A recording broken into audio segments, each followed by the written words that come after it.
बिहार समाज समाज की इज्जतदार कौम है। बिहार समाज समाज में ऊंचा रखने वाला स्थान है। लेकिन बिहार समाज के कर्ता धर्ता भले नेता हो या किसी प्रकार के अगुआ हो, उनको मालूम नहीं है, न उन्होंने खोजने की कोशिश की। इसलिए अन्य समाज के सामने बिहार समाज की जो इज्जतदार बात है, बिहार समाज की जो ऊंचाई है, वो समाज के सामने नहीं आ सकी। तो सबसे पहले नेतागिरी तो बहुत होती है, वो कभी हो जाएगी। लेकिन आपको बताना चाहता हूं, और हवा में नहीं, जो इतिहास की किताबों में लिखा है। बिहार समाज के लोग कहां से आए? ये मजखानी की बस्ती कितनी पुरानी होगी? अब 60 साल, 70 साल, 80 साल। लौदा पर हम लोग आते थे, 3 घर था, आज तो बहुत हो गई। 100-150 साल से ज्यादा की नहीं है। इसका मतलब क्या है कि कहीं न कहीं से बिहार समाज के लोग, हमारे पूर्वज चल के इन धरती पे आए हैं। काम की तलाश में आए हो और किसी तलाश में आए हो, लेकिन ये फैलाव हुआ है।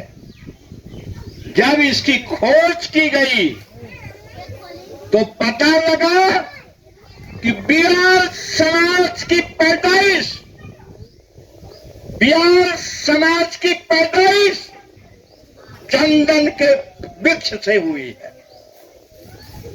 बिहार समाज की पैदाइश चंदन के वृक्ष से हुई है। क्या बात है? ब्रह्मा कमल की नाभि से पैदा हो जाते हैं।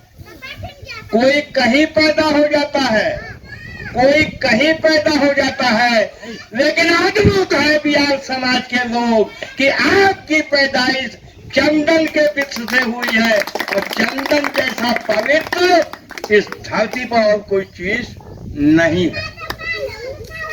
चंदन क्यों पवित्र है?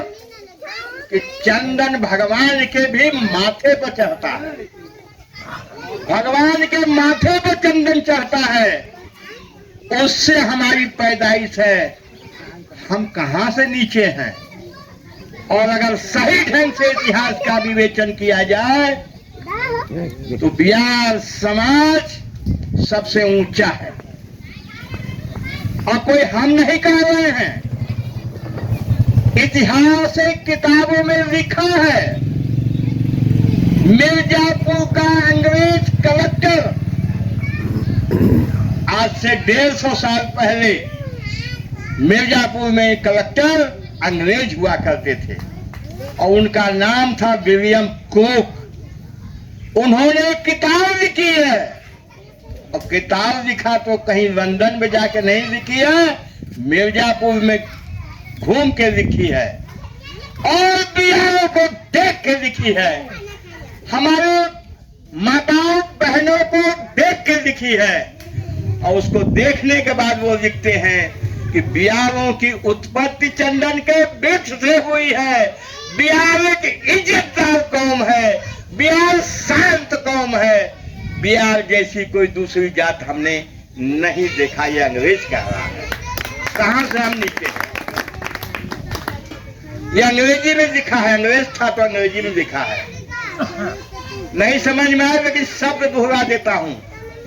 आज हमारे बच्चे इंग्लिश नहीं जानते हैं, आज हमारे लोग अंग्रेजी कम जानते हैं, लेकिन भोलानाथ बच्चन इस वृक्ष के नीचे कह के जा रहा है कि आने वाले 50 साल के अंदर हर बिहार का बच्चा, हर हमारी माता बहने ऐसा बच्चा, ऐसी बेटी पैदा करेंगे, ऐसा नौजवान पैदा करेंगे कि सब फलाटेदार अंग्रेजी बोलेंगे और दुनिया में नाम कमाएंगे। तो उस अंग्रेज कलेक्टर ने क्या लिखा है? अंग्रेज कलेक्टर ने लिखा है, नहीं समझ में आपके आ रहे, फिर भी कह रहा कि बिहार और very quite and respectable tribe seldom seen in our court. इसका हिंदी में मतलब होता है कि बिहार एक इज्जतदार कौम है, बिहार एक इज्जतदार कौम है, शांत कौम है, ऐसी जात हमने नहीं देखा। तो अब कोई शक है? फिर आगे लिखता है कि जब पता किया गया, जांच की गई, तो पता चला कि बिहार की पैदाइश चंदन के वृक्ष से हुई है। उसको अंग्रेजी में लिखा है Bihar of descendant from chandan tree. रुक पहला कहाई दे। Bihar of descendant from sandal tree. Sandal माने चंदन होता है। बिहार की उत्पत्ति चंदन के वृक्ष से हुई है। तो अब इसमें कोई शक नहीं न है।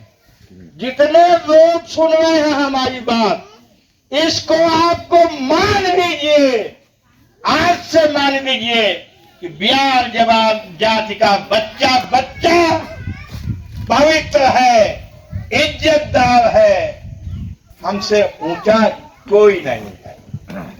तो ये हमको ये इतिहास जो है इसको कोई नहीं झुठला सकता।